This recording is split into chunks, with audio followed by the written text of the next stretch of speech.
bisobanuye ko Open Mainnet igiye kuronshingo, igiye gushyirwa ahagaragara. Open Mainnet mbibutse ko ari cya gihe hajyaho igiciro hakajyaho n'amasoko azayicuruza, bakavuga ati birashoboka ko bizaba mu gihembwe cya mbere cy'umwaka wa 2025. Guys, ngiye gusoza no kuvuga ngo hano hari itangazo rero rimaze gutangwa, kugira ngo itangazo risohotse vuba ryanditseho ngo Open Mainnet Condition and Timeline. Ni announcement itanzwe na Core Team, aho ivuga ati abagera kanze nyasomera kuri Twitter, nyasomera kuri X wenda kuko nayo iri official, ni X iri official ya Core. Ngo baravuga bati ngo abagera kuri miliyoni 18 bakoze KYC. Ikindi abarenga miliyoni 8 bakoze icyo bita Mainnet Migrated Pioneers. Ngo bavanye ama P yabo muri dashboard bajyana muri wallet. Bakaba ati barashimira uburyo iyi speed cyangwa se uburyo buri kwihuta cyane. Bakanavuga ati rero KYC application cyangwa se application za KYC na Mainnet Migration kura nyine n'amapayo yajyana muri wallet ko biri kugenda byihuta cyane ugereranyije nuko byari bisanzwe. Bakaba ati abagera ku 200 by'aba pioneer ba migrating bavanye payi zabo muri app bazijyana muri wallet, bazijyana muri wallet. Rero mu minsi ishize, mu minsi ishize abagera ku 200 bavanye payi zabo muri app bazijyana muri wallet. Bisobanuye ko Open Mainnet igiye kuronshingo, igiye gushyirwa ahagaragara. Open Mainnet mbibutse ko ari cya gihe hajyaho igiciro hakajyaho n'amasoko azayicuruza, bakavuga ati birashoboka ko bizaba mu gihembwe cya mbere cy'umwaka wa 2025. Mwibuke ko igihembwe cya mbere cy'umwaka wa 2025 ubundi aba ari uguhera mu kwa mbere kugeza nko mu kwa gatatu. Bisobanuye ko payi ishobora kujya ku isoko mu guhera mu kwa mbere kujya mu kwa gatatu k'uyu mwaka ugiye kuza. Byatinda bikaba byajya mu kwa kane, ariko igihembwe bivuze ko rero ngo mu gihe rero bari kugabanya icyuho kiri hagati y'abantu batarakora KYC n'abantu batarakora migrated cyangwa migration, ngo batavana zabo muri app bazijyana muri wallet, ko bari kugerageza kongera cyangwa se kuzamura systeme yabo n'ubushobozi bwayo kugira ngo Open Mainnet itangire nabo bakoze ama KYC. Bakavuga ati rero mujye muri application ya Pi muri home screen musome iyi update yose uko yakabaye, ndetse musome n'amategeko n'amabwiriza kugira ngo mubashe gusobanukirwa ibijyanye n'ama grace period na deadline igiye ntarengwa cya grace period.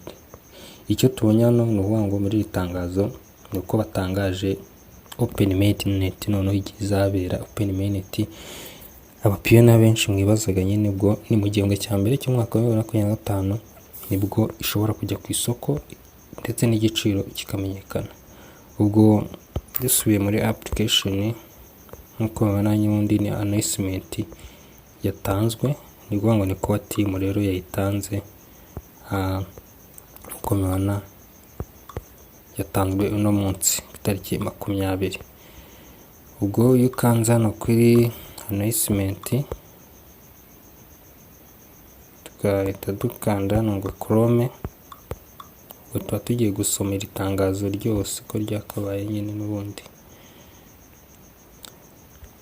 Ubwo rero abantu muri tentative muze kureba video nakoze ejo ibereka uko mwava muri tentative, n'abantu mutarabona slot ya KYC mugerageze mwandikira aba support. Aha ni ryatangazo nyine narindi gusoma n'undi kuri X. Ubwo tuyisomye ryose noneho neza kandi isome neza, noneho ngire ndisubiremo. Nuwango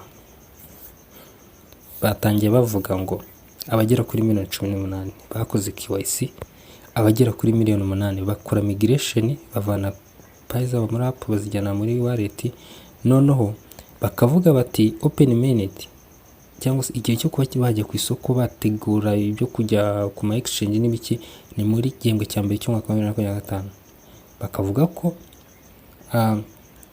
bafite abapiyoniya batarakora migration, batarakora na bakiri no muri tentative, ko bashobora nabo kuba bagerageza kuba babikora then kugira ngo nabo bazajye muri system ya open mainnet. Ibi rero ngo bizagabanya icyuho ku bantu badafite na KYC ndetse n'abapiyoniya bataramigrated. Bakavuga ati nanone iyi app cyangwa se kwa team irimo iragerageza gufasha aba pioneer kuba bagera byibura kuri 10,000,000 bavuye kuri 8,000,000 z'abantu bakoze migration. Ubwo intego zabo ni uko byibura bagera kuri 10,000,000. Ubu ngubu ni 8,000,000 z'aba pioneer bakoze migration, noneho bakaba bagera kuri 10,000,000 kugira ngo bajye muri open mainnet condition, ku ntego bihaye zo kuba bagera kuri 10,000,000 z'aba migrated kandi bari muri open mainnet.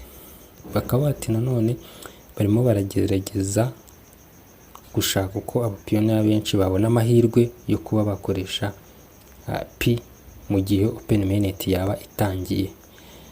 More Pi on mainnet also means more engagement and stability. Wango Pi nyinshi ziri muri mainnet bisobanuye ko hazaba hariho ubushake bwinshi ndetse no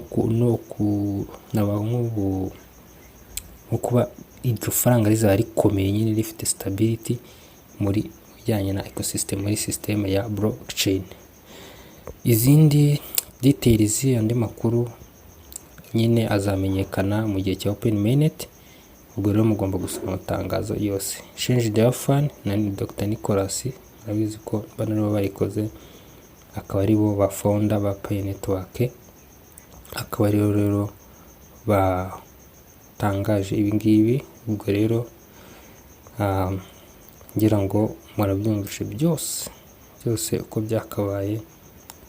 Mugerageze rero tange cyangwa se mukore ama KYC.